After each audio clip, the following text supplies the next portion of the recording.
Welcome to Boss Cowboy Sports, where we bringing you another measured Kool-Aid report. But today, we focusing on Ty Hilton and why he's a great fit for the Dallas Cowboys.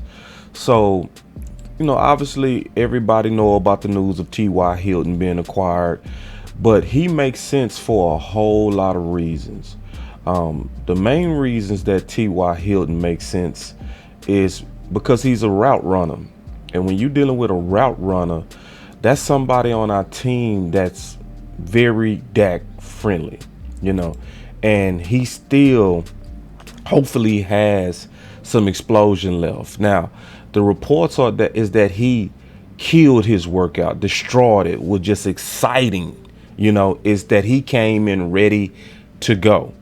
So obviously at this point, he's getting down the verbiage to the Dallas Cowboys, but he can do all those things that we need, especially in our system, because we need a receiver that can read defenses, that's very intuitive at finding those soft spots in the zone, but that can also be explosive. So the thing about Ty is he's also different than all the receivers that we currently have. But again, just to really emphasize, the main thing about Ty is the fact that he's Dak friendly. So Dak friendly receivers are receivers that get separation with their feet. And Dak has always done well if you can win on your feet. He's a guy that throws with more confidence when he sees good separation. He's also aggressive this year. He's definitely doing a better job of really trying to rip it into tighter windows. He's been met with some pushback on that. Some of it is inflated hype, because I've already proved that 3 of those interceptions was system generated more than quarterback generated. But truth be damned, sometimes, people go run with false narratives. But the real point is the fact that Dak just does so well with receivers that's really good at winning with their feet. So another major thing about Ty that we should be excited about is the fact that he is used to pressure, and he's used to a lot of pressure. A former number one obviously had to take on the mantle that we're seeing CeeDee Lamb go through right now. He already made that transition. So let me just ask you a question.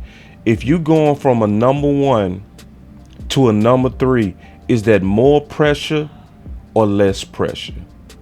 Well, that's going to be much less pressure on a receiver, and he's going to be going against much inferior competition. So the fact that the reports are is that he's ready to go. The facts that he's already intuitive at being able to read a defense, which makes him perfect for option route systems, and the fact that he's going to be putting much better talent on third corners. Situationally, he's a good fit, similar to Amari Cooper. So one of the benefits of Amari Cooper when he came in is he had instant impact because he was Dak friendly. But remember, when we acquired him, when the Cowboys acquired Amari, they had a bye week. So he had 2 weeks to really get the playbook down. And then he came out against the Titans and he showed the flash with his feet. And he just got better and better as the year went on. That's what I'm expecting to see out of Ty Hilton, to where hopefully I haven't heard anything yet, but hopefully they give him some pitch count plays versus the Jags. But I'm expecting him to really have full go versus Philly. So the thing is, we also needed this, because if you look at where we are at receiver, I think at this point, CeeDee Lamb has proved that he has number 1 talent. He's still working on if he's a true 88. Now, he trended in the right directions. If you say he not, you just hating. He's definitely trending in the right direction on everything. He's showing that if you give him the targets, he gonna give you the production. I think at this point he's proven that. But this is his first year having to take on that mantle. So he has heavy shoes that he still have to try to fit. And that's okay, because he's wearing it right now. Michael Gallup, coming off that ACL, is still showing that he can't get separation. He's never really been a receiver that specialized on separation. And he still go take just a little while to be 100% in terms of his health. We won't probably see that till next year. So we probably dealing with, which is still good on him, we still dealing with about maybe a 90-95% Michael Gallup. So that's not ideal for Dak, obviously. And you still have Noah Brown, right? So Noah Brown is having one of his best years. He's being very consistent. He's showing that he really knows the Kellen Moore system. You know, he's doing good with option routes being available, making plays when the ball come his way. This is absolutely one of his best years, but we also have to be very honest that Noah Brown as a third receiver is not going to put fear in teams. The good thing is he's reliable, but he's nobody that most teams are going to fear. But Ty is.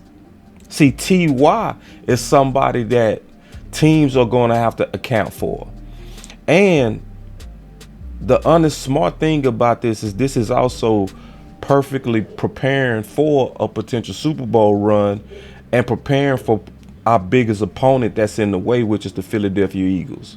So everybody know their situation with their corners, right? Slay was already a top corner. Slay real good too. Slay not just good, Slay is super cold. Slay gave Amari Cooper problems, if y'all remember. So if you gave Amari Cooper problems, let's just think about this and let's just keep it real.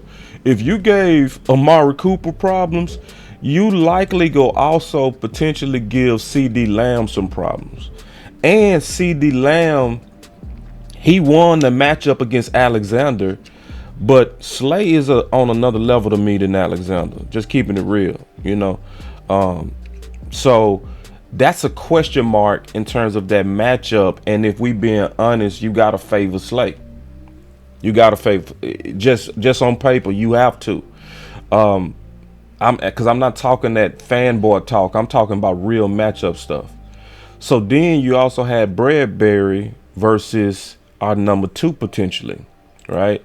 So when you look at Bradbury versus our number 2 is not 100% healthy. So we don't know exactly how that's going to work out, because I would call that matchup Bradbury versus Michael Gallup. That's a fight that I'm going to have to see before I really have confidence either way, because I don't feel like Bradbury's all that. He having a good year, but I think he's still subject to getting cooked. And remember, Amari already cooked him. You know, if Bradbury have to face up on CeeDee Lamb, I'll go ahead and give that to CeeDee Lamb. Yoga fire. Yeah, so go ahead and get that to CeeDee Lamb. But where does Dallas get a major advantage versus Philly? Because they lost their third corner, Gardner. They lost him. He gone. So there are some times, especially big games, you have to create the advantage. And creating the advantage is going to be through Ty Hilton. There are occasionally games to where your third receiver has to really become the number 1 to a degree. And it's because of the matchup. It's the matchup. How many times have we, just think about it. It was games where Cedric Wilson went off last year in 2021, but it was more so because of the favorable matchup. To where if you got a third corner or a safety that got to roll up on a receiver that's used to taking the toughest opponents, Ty Hilton as a former number 1 was used to going against the hardest corners every game. Now you getting ready to face him up against Willie Foo? Nah. So this is a good move, obviously, from the Dallas Cowboys. It's a really good move. It's actually a real smart move. Great job by Will McClay.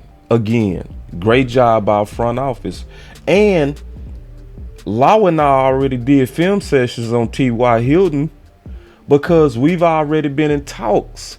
Like, they've been actually talking about Ty since the offseason. So this is something they didn't just roll over and decide to get Ty. This was a plan. That's why they didn't do no PR stuff like they did with Odell Beckham. That's why I never believed in the Odell Beckham, because it was too much talking about it. Because whenever we trying to make moves, we do it in silence. We didn't say nothing about Anthony Barr. Nothing. We didn't say anything at all about Hamilton. We didn't say anything. So, like, all our free agent acquisitions, they just happened. But this is the issue. The only issue with T.Y. Hilton, and y'all should already know where I'm going. It's only one issue with T.Y. Hilton. Is, will we lose our balance because Kellen Moore has a new toy? Y'all already know how I feel about Kellen Moore. I already proved my case on him. But that's the risk of the Dallas Cowboys having a new toy. But the good news is this: we got 4 weeks to work that pass happy addiction out of Pookie Kellen Moore. You know, so I expect him, at least with these 4 games left, I expect him at some point to relapse on his addiction to passing.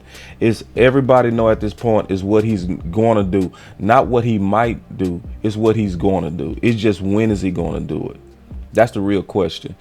But that's the only pretty much downside is we just gave a guy who's addicted to passing, in my analogy, we just gave him a big old ball of crack with T.Y. Hilton, a big bowl, you know. So, and, you know, who's to say that Jerry and Steven won't sit back and allow Kellen, because obviously they want to appear right on the decision.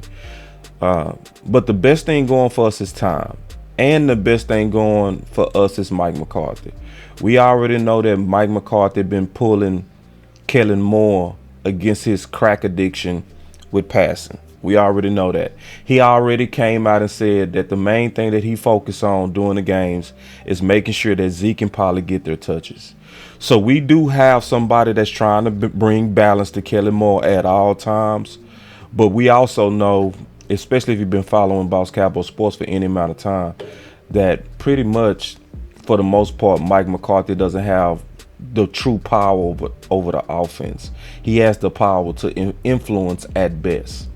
But either way, in the short term, the T.Y. Hilton is a very good signing. And I'm going to be honest, I'm expecting him to explode at any moment. I think the Philly game is going to probably be one of his best games because of the matchup. But because, again, of his Dak-friendliness, I really do expect T.Y. Hilton to get off. I really do. I really do. I expect before the end of the seasons, it's going to be a lot of excitement of what T.Y. Hilton is going to bring to the Dallas Cowboys. And I know he going to make good use of it. He's a professional. He's a cerebral guy. He's not explosive as Amari Cooper, but he gives me a lot of Amari Cooper vibes in terms of being a cerebral player. So I want to give, you know, obviously, the Dallas Cowboy community and people that follow this channel some measured Kool-Aid and a specific video on what I really think getting ready to happen with T.Y. Hilton. I'm going to be honest, I think we getting ready to have a whole lot of fun watching this guy as the number 3. I think we getting ready to have some fun. If you ain't been drinking Kool-Aid, you go drink it. You go start drinking it, because it's getting ready to get even more exciting on our offense. But let me know what you think of this video in the description. I really want to, in the comments. I really want to know. So again, man, it's Boss Cowboy Sports, where your voice matters. Make sure that you like, subscribe to this channel to get this type of content. Other than that, y'all stay up.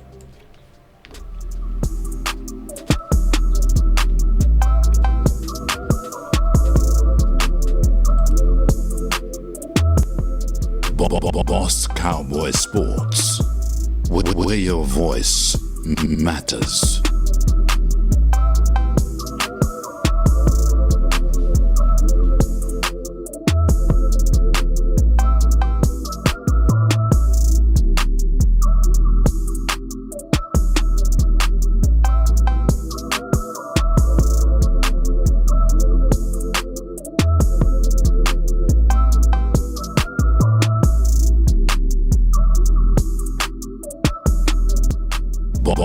Boss Cowboy Sports.